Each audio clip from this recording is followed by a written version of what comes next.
স্ক্রিপ্টের বিষয় রোমান হরফে কেন লেখা যাবে না, মানে আমাদের ককবরক ভাষায়।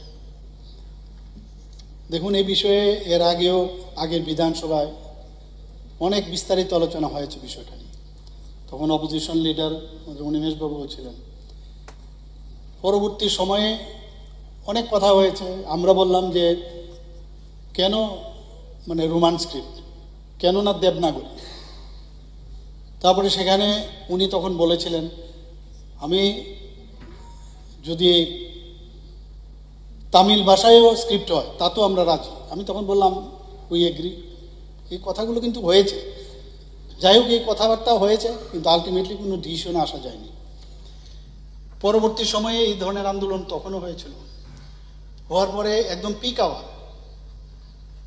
তখন আমার সাথে ওনাদের যে লিডারশিপ, ওনাদের সাথে আমার কথা হওয়ার পরে বলা হলো কি করা যাবে। কারণ এই ডিসিশনটা স্ক্রিপ্টের বিষয়, এটা অনেক আলোচনা পর্যালোচনা দরকার। কারণ অলরেডি আমাদের ত্রিস্তরীয় ট্রাইপার্টির একটা এগ্রিমেন্ট হয়েছে দিল্লিতে, কথাবার্তা চলছে, এটাও কিন্তু এর মধ্যে আছে।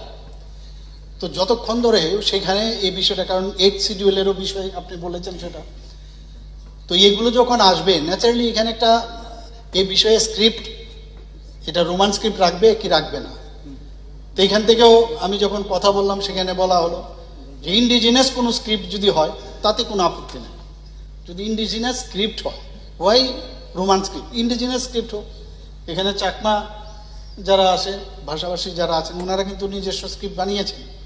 তো এইভাবে চলছে কথাবার্তা। আমি এগেনস্টে বলছি না, কথা হচ্ছে প্রস অ্যান্ড কন দেখে আমি এতটুকু বলতে পারি যে এটা একটা নিশ্চয়ই আমরা একটা জায়গায় আমরা আসব এবং নিশ্চয়ই তার সমাধান হবে। কারণ আমরা এই সরকার সমাধানের সরকার, প্রতিটা মানুষকে আমরা তার যে চিন্তা ভাবনা, তার যে কৃষ্টি সংস্কৃতি, তার ভাষা আমরা নিশ্চয়ই সম্মান করি। কিন্তু প্রশ্নটা দাঁড়াইছে এখানে যে কেন ওই যেটা আপনি বললেন যে 8 শিডিউলের মধ্যে একটা ফরেন স্ক্রিপ্টের বিষয়, যদিও ককবরক ভাষাটা এখনো 8 শিডিউলে আসেনি, যদি আসে তখন এই প্রশ্নটা আসতে পারে, আমি জানি না। কিন্তু সেটা ওই পর্যায়ে যখন আলোচনা হবে, যার ডিসিশন হবে সেটাই হবে। কিন্তু এই যে কথাগুলো আমি বললাম যে আইদার দেবনাগরী, ইন্ডিজিনাস ইত্যাদি এই ধরনের কথা হয়েছে, পরবর্তী সময়গুলো হবে। আমরাও চাই যে আলটিমেটলি এটা একটা পর্যায়ে আসে, যেটা ডিসিশন হবে সেই ডিসিশন আমরা মানব, কোনো অসুবিধা নেই, আমাদের তরফ থেকে কোনো অসুবিধা নেই। আর দ্বিতীয় আমি বলছি যে কথাটা, যে এখানে আমার কাছে যে এখন আসছে আজকের যে 2025-এর যে সিবিএসসির এক্সাম, সেখানে দেখা গেছে যে ককবরক ভাষাভাষী যারা আজকের পরীক্ষায় যারা এনরোল স্টুডেন্ট ছিল 12th ক্লাসে 1412, পরীক্ষা দিয়েছে 1339, 73 মানে অ্যাবসেন্ট। অন্য কারণেও অ্যাবসেন্ট থাকতে পারে, বুঝে না সেরকম না। কিন্তু আমি পত্রিকায় যখন দেখছিলাম যে স্ক্রিপ্ট নিয়ে আবার অনেকে অনেক মন্তব্য করছে, একটা জায়গার মধ্যে লেখা ছিল যে যদি ইনভিজিলেটর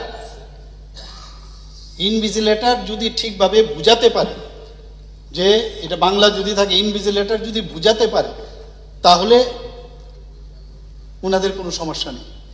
তো আমি এই বিষয়টাও কথা বলেছি, আমি এখানে হাউসেও বলতে চাই যে যদি ভাব সম্প্রসারণের কথা বলেছেন, সারাংশর কথা বলেছেন, এগুলো আমি জানি না, কিন্তু স্টুডেন্টদের নিয়ে আমরা কোনো অবস্থায় কোনো মানে তাদের ফিউচার যেন বেটার থাকে সেটা কিন্তু আবার আশ্বস্ত করছি।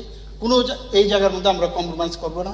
এখানে একজনই হোক, দুজনই হোক, আরও কি টেকনোলজি করা যায় যাতে বুঝতে পারে, সেই কাজটা ওকে আমরা করব, সেই জিনিসটা আমি আশ্বস্ত করতে চাই।